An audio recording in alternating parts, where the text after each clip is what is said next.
Ya itu tadi kalau kita lihat ya.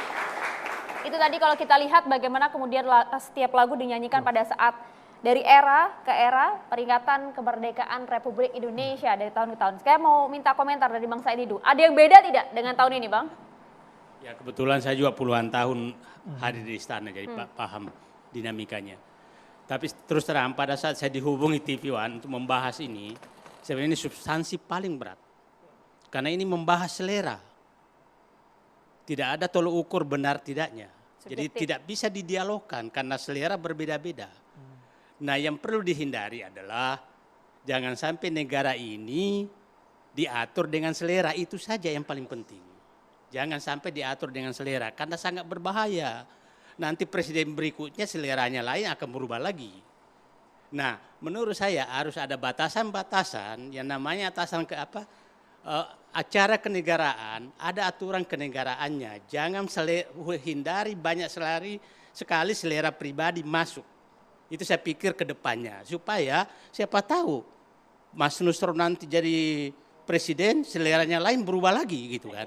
Jadi itu menurut saya acara-acara kenegaraan, tempat-tempat kenegaraan, kemudian tempat itu jaga sedikit bahwa itu ada sakralnya sebagai negara, bukan sebagai tempat. Atau jangan sampai kita nggak tahu generasi berikut ini, siapa tahu nanti karena seleranya lain, maka tidak ada lagi kesakralan itu terjadi. Meski ada sesinya. Kemarin nggak sakral, Bang Said Didu. Saya katakan ini kan masuk selera. Kan sejak Pak Jokowi kan ini pakai baju adat, pakai lagu-lagu. Akhirnya saya yakin yang teringat dulu kita itu kan adalah gadis cantik pembawa bendera. Pasti kita hafal semua namanya. Ya kan? Sekarang yang kita hafal siapa yang membawakan lagu hari itu. Jadi kesakralan itu sudah hilang satu. Nah, jadi saya hanya menyatakan ke depan ya bapak-bapak di ini saya pikir adalah batasan-batasan bahwa ini adalah ada kesakralan negara di area ini. Dari dulu perayaan 17 Agustus itu kemerdekaan itu selalu hikmat dan gembira.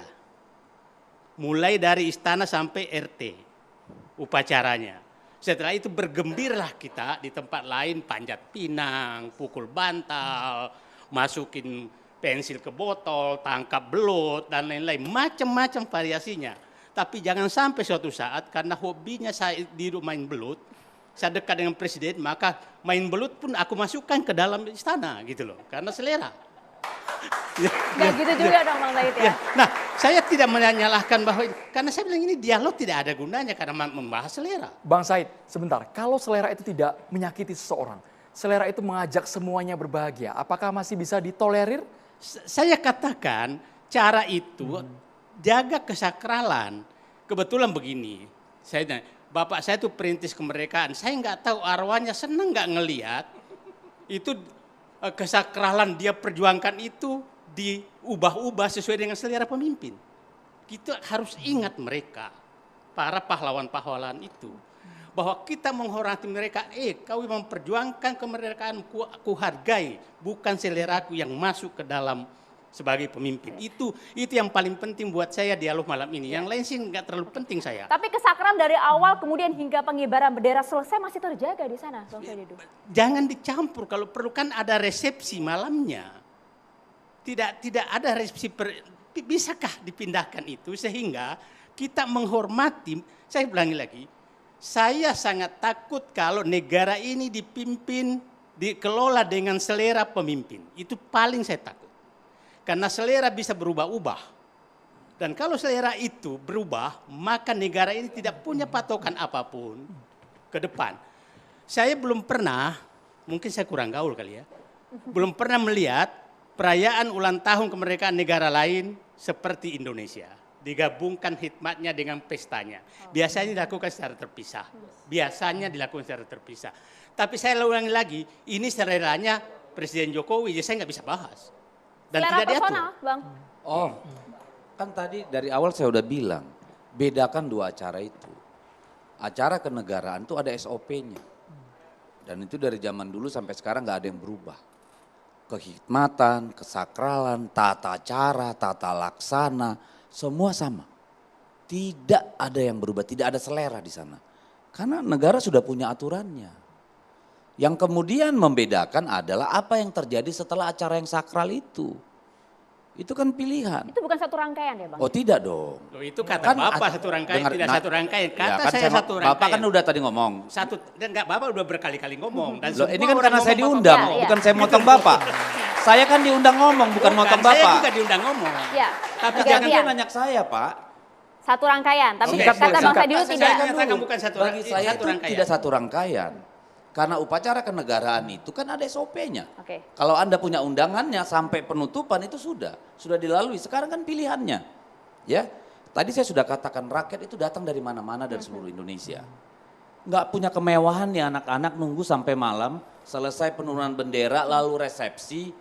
Mau di mana? Sebentar, penting ini. Dan inilah Sebentar, kesempatan. ada SOP-nya kan? Dengar dulu dong. Katanya ngomong punya Bapak, ya. undangannya. Di undangan itu ada tulisan penyanyi Putri Aryani Di menyanyikan undangan bukan itu nggak? Pak, tata cara Ada nggak? proses resmi. Saya ada undangan. Ada nggak? Saya Bisa anggota tunjukkan. DPR, saya punya. Lah iya. Iya, Ada nggak? ada. Ada kan? Acara resmi Pak yang Ada pakai. rundown ya. Gak ada Acara rundownnya. resmi. Berarti ada yang liar dong Loh, yang kemarin itu. tidak dong. Kan Iya tata acara resmi yang diatur. Nah, Itu Oke, dong kita bicara. Sudah ada Ini SOP-nya. penting ini. Bang Saidilu. Berarti ada- ada acara selera. kolaborasi. Ada acara selera ditambahkan di acara perayaan ulang tahun di istana. Itu clear. Oke. Itu acara selera. Sekarang saya mau tanya apa bedanya ketika orang berjoget bersama pemimpinnya, rakyat biasa loh Pak. Saya tidak Dengar dulu dong. menyalahkan. Dengan misalnya tiba-tiba lagu Pak SBY muncul di acara saya- 17 Agustus. Saya katakan tadi, Apa dong Mas bedanya Pak, Mas? Saya tanya Pak. Anda. lain. Kok lain? Tetap lain. Itu kan tadi selera yang dikatakan Pak Said Inti itu. lagunya juga beda. Pemilihan lagunya menunjukkan Bos, stylenya. kan berarti kan selera, sama aja. Loh, iyalah. Kuat. Kalau Makanya. bagi saya Loh, saya kan- sepanjang itu tidak merusak kesakralan proses ya kehikmatan daripada proses detik-detik proklamasi, Sah-sah saja gitu, upacara bendera, apapun yang terjadi di situ sepanjang tidak melanggar etika, ya, tidak mempermalukan. Kalau rakyat senang-senang sama pemimpinnya, semua kita berharap bisa ada di Tapi sana kok pada Bang waktu Said sama Mas Roy tidak senang. Bang Deddy masalahnya. Bukan. yang Itu kalau dia, nggak Bang. yang kalau Bukan nggak hanya senang, kami saya berdua ngapain, loh. Mbak? Oke. Netizen Kalau hidupnya banyak yang susah, banget. masa kita semua harus ikut susah? Oke. Oke, Mas Kalau Nusron visi Wahid dulu, boleh. seleranya Mas Bang Said, Nusron gimana Mas nih? Roy, kita ke Mas Nusron. Ini paling Maksud santai dari nih tadi keseleraan nunggu nih. Mas, Mas Nusron nih. sudah nyala Mas. Terima kasih. Assalamualaikum warahmatullahi wabarakatuh. Waalaikumsalam warahmatullahi wabarakatuh. Saya mencoba menikmati apa yang ditampilkan oleh Pak Roy Suryo sama Deddy Sitorus. Kalau Pak Said Didu mengatakan ini selera, kalau saya mengatakan ini masalah paradigma. Paradigma tentang istana negara. Kalau paradigmanya tentang istana negara dibangun dengan tradisi priayi atau kaum aristokrat, maka memang tradisinya adalah langgam yang sifatnya sakral tadi. Harus begini, harus begini, harus begini. Apa itu salah? Ya nggak ada salahnya. Karena memang yang bersangkutan itu mempunyai latar belakang dari latar sosial orang priayi atau aristokrat. Semua serba rapi, semua serba gagah, pakai jas ala barat, pakai dasi begitu. Kalau perlu dasinya pun seragam, ukurannya pun ditentukan kalau perlu. Tapi kalau memandang istana dari kaum rakyat jelata, tentunya lain. Tentunya dia ingin mengubah wajah istana itu tidak dengan wajah yang angker, tapi dengan wajah yang sifatnya aksesibel. Apa yang terjadi di dalam rakyat sana, di luar sana itu ingin dimunculkan di dalam wajah istana itu. Dan saya kira memang selama 30 tahun zaman Orde Baru kita disajikan upacara istana negara itu, upacara kemerdekaan dengan wajah aristokrat. Kenapa? Karena memang Pak Presiden Soeharto itu lahir dari terah priayi. Kemudian ada fase reformasi, kemudian 10 tahun zaman Pak SBY juga sama. yaitu dengan wajah aristokrat atau wajah priayi. Nah, zaman Jokowi ini menampilkan bahwa Pak Jokowi itu adalah mewakili orang biasa yang menjadi presiden. Karena itu dia kemas, dia tampilkan bahwa kapan lagi istana itu bisa dimiliki oleh rakyat. Nah, karena itu varian acaranya beda-beda. Malam 1 Agustus dia bikin dengan sholawatan dan zikir. Dia punya namanya majelis zikir Hubbul Waton. Dia tampilkan kiai-kiai, para habaib, para santri berzikir di depan istana. Bagus. Karena memang mayoritas masyarakat Indonesia adalah muslim. Cara bersyukurnya adalah dengan zikir dan bersolawat terlebih dahulu begitu. Nah, kemudian saya mencoba untuk mengkaitkan bagaimana masalah selera. Sebetulnya masalah upacara sakral ini kan seperti apakah lagu joget-jogetannya itu satuan rangkaian sebaiknya di acara itu atau tidak. Ini memang ibaratnya seperti orang akad nikah. Ada orang yang kalau akad nikah itu selesai akad nikah, khutbah nikah, ijab kabul, doa, penyerahan mas kawin, kemudian langsung pesta, langsung nyanyi di situ, gambusan, jalan. Ada yang seperti itu. Tapi juga ada yang maunya adalah pestanya, akad nikahnya terlebih dahulu, selesai, kemudian besok baru pesta, baru walimahan dan sebagainya. Jadi sebetulnya ini adalah sekali lagi masalah paradigma dan bagaimana caranya kita memandang sudut pandang persoalan. Nah, kalau orang itu mau dipisah ya boleh-boleh saja. Seperti hari ini tadi, tapi yang jelas acara yang disampaikan nyanyi-nyanyi itu tidak bagian dari rangkaian acara yang harusnya sakral. Yang sakral menurut saya mulai pertama adalah lagu drum band, lagu kebangsaan sudah. Drum band, marching band sudah. Doa sudah. Mengheningkan cipta sudah. Detik-detik proklamasi sudah dibacakan. Ininya sudah. Kemudian gebiar-gebiar lagu-lagu daerah semua dengan paduan suara perwacaraka itu sudah. Close di sini ibaratnya ini acara tambahan untuk menghibur yang hadir situ dengan lagu yang lagi hit dan lagi in pada saat itu. Ya nggak ada yang salah juga menurut hemat saya. Tapi kalau dikatakan ini selera, ya memang ada unsur selera. Kalau dikatakan ini bahaya, ya saya lihat tidak ada bahayanya juga. Masa selera nggak boleh.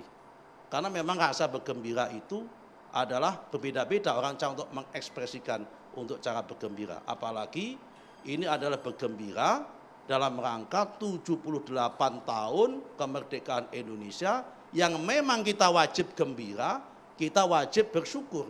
Kenapa? Karena memang ini patut kita syukuri dan patut kita ungkapkan rasa kegembiraan.